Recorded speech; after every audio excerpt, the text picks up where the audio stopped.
David Savage, a.k.a. Diz, and this is The Force Always. Okay, so welcome to The Force Always once again. Let's get on with the Star Wars news. Later on in the show, I will have a review in the review section for the Clone Wars Episode 3 on the wings of Keeradaks. The latest episode that will be later on in the show in the review section.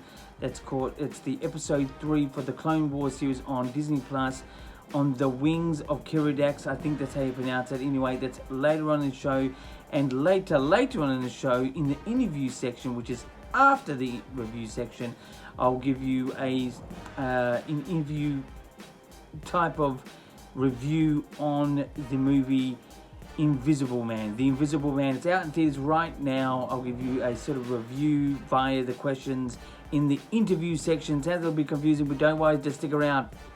Anyway, so let's get on with more Star Wars news. It's been released unofficially at the moment. The Rise of Skywalker novelization has been hitting the hardcore heads around the world. And the big news out of it so far is that we've all discovered, this is a spoiler if you don't want to know, but this it's coming up, so just hold your ears or what you have to do.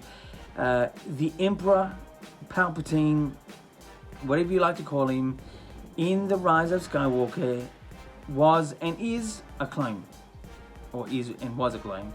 So that's the big story coming out of the novelization. There's other little bits and pieces coming out from it slowly but surely, but it has surely made lots of headlines in the internet, YouTube, everywhere. So it's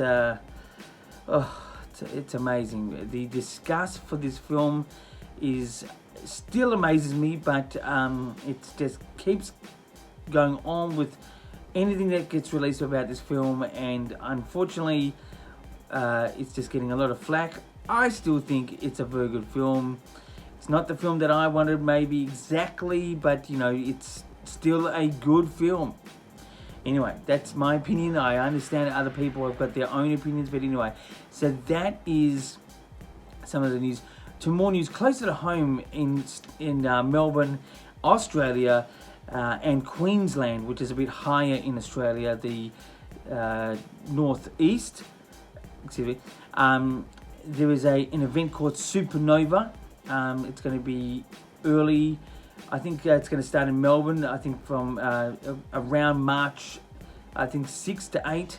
March 6 to 8 in Melbourne, and I think March 13 to 14 or something like that in Queensland. It's called Supernova. It's a big sort of nerd fest. Don't worry, I'm not calling you nerds. I'm a nerd. Don't worry, we are all nerds. And it's mainly to do with Marvel and DC and a bit of Star Wars. Apparently you get a free Clone Wars poster at one of these events, either the Melbourne or the Queensland one, in the Star Wars area of this.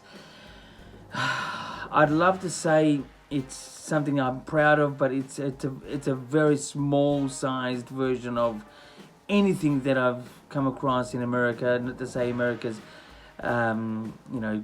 always the bee's knees and everything, but don't get me wrong, they do hold some great events. They've got the numbers over there, and you know the genres of people for this. So, but anyway, Supernova is coming to Australia, Melbourne and Queensland, early and mid-March. Check your guides for that one, or just Google it if you have to. Anyway, so that's the Star Wars news for this time around. Let's get into the views. Views is not what one gets in a YouTube channel per week, per day, whatever it is, let alone mine. It doesn't matter. I keep rocking on, as I keep saying, and meaning. And it's not about predictions. It's all about my story ideas that I have maybe within a poster that we've seen or we would like to see, or it could be a trailer, it could be the saga itself. But my Star Wars story ideas, and I'm going to give you a bit of a flashback because there's been lots of talk about the Emperor being a clone, and that's, I should have said it, spoiler again, but the Emperor being a clone in The Rise of Skywalker. A flashback when I was in Star Wars Celebration Orlando, it's about 4 years ago now, I accidentally bumped into, can you believe this, Pablo Hidalgo. And I've said this story before, but I'll say it again. Pablo Hidalgo is one of the main story writers for Star Wars. And I said to him out of the blue, something that I've held on for maybe at that point 10 years plus. I said, it would have been great to have the Emperor be Anakin's dad. You know, then it would be the tale of the bad dads, and that would have been, you know, the prequels at that time, the originals, and then that's it. But, you know, going from, you know, Emperor to Anakin to Luke, the tale of the bad dads. And he actually said to me, you know, if you check out this particular book that he was, I think, maybe part writer in, I don't know, he said that George Lucas did have the idea for it, but he sort of held back at the last moment. But I still think that would have been a great idea. But as a Star Wars fan of nowadays, we've got to get used to accepting the story as it is. So I do accept that the Emperor is a clone. It's fine. It actually connects the story personally even further from the start to the end. It pretty much started with the clones in the beginning. Not really in episode 1, but you know, there was inklings of it then, and there was it sort of connects the whole sort of, you know, 3 and 3 and 3. That's 9 movies, 3, 9 movies all together with a sort of reason behind it. But I would have loved to see the Emperor being Anakin's dad. It sort of would have sort of shown why the Emperor and Anakin and Luke had such an extreme power. But, you know, the story's been written and I'm happy with it. But anyway, that's my story idea. That's a bit of a flashback for this time around. So let's get now into reviews. Reviews this week is going to be on Clone Wars Episode 3. That's on Disney+. It's the third one in the 7th season, which is the final season. Straight off the bat, I'm going to give this a 5 out of 10. I found it to be a murky. Just battle after battle in sort of dusty, dirty fields. Nothing really interesting about this. Nothing really pushed in the story besides in the last moment, sort of with the particular trooper that was found from possibly being dead. That's the stormtrooper, let's call it, or the clone trooper. There was just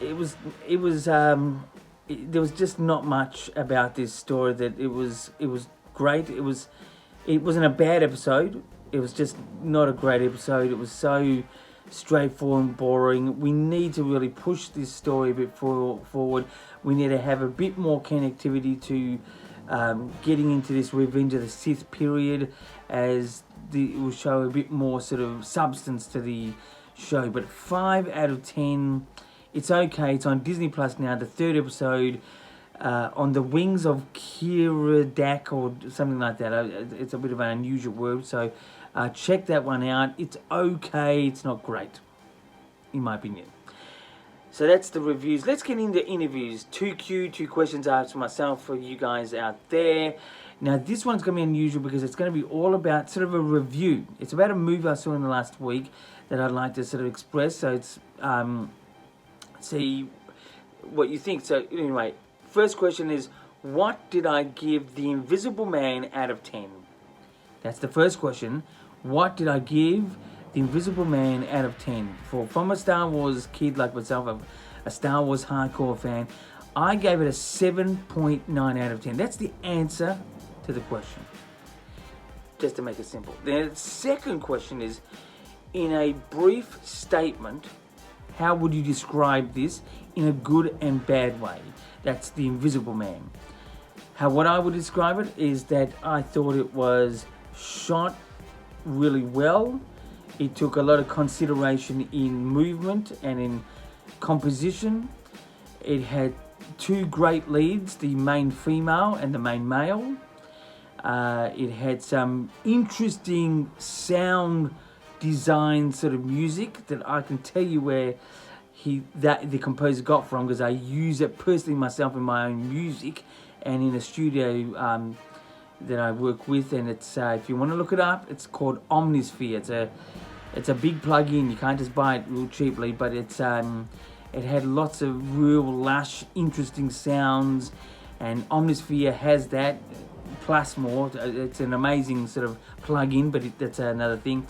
It was the bad part of this film was, I thought, and this is a bit of a spoiler, when you saw the actual Invisible Man, it was a little bit Marvel in a Hollywood way. And the movement of the actual special effects, let's say, was a little bit stagnant, I thought. You could sort of see it. You could tell why this film was spent very little money to make, but it was that was the only disappointing part of the film. It sort of was okay, but it was a little bit sort of jarring. But the main female was fantastic, and the main lead evil guy was fantastic as well.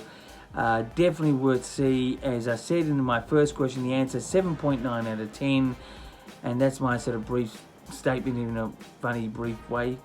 Anyway, so that is the Star Wars news, views, and reviews this time around. And I should say, why did I see that film being a Star Wars fan? Well, it had a sci-fi sort of genre feel to it, and plus I like to see things that maybe contrast to Star Wars at times, and this is definitely not a Star Wars film, but I thought I'd check it out. Anyway, subscribe to the channel, The Force Always, only on YouTube. I'm here on a weekly basis. I ain't leaving like the others, but I'm still here, and there's many things to talk about every week, no matter what it is. You can Twitter me if you like, you can Instagram me, you can send me a question by YouTube. But until next time, my friends, keep rocking.